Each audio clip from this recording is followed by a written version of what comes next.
So, what's up guys? So, nandito yung mga tropahan ngayon sa dito kami ngayon sa Matarani, Peru, South America.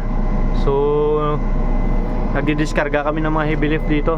So, yun, makikita nyo crane number 1 at crane number 2 yung gamit namin, tandem. So, meron pa natira. Ito pala yung una. So, grabe yung rolling ng barko dito. Grabe yung swell, no? Makita nyo, kahit na may breakwater pa rin, pero yung swell ng alon lakas pa rin.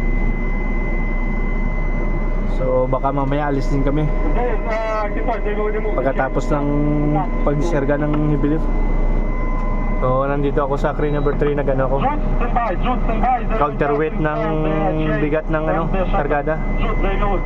So marami pa kaming i-diskarga sa dito din sa Peru, tapos baba kami ng Chile.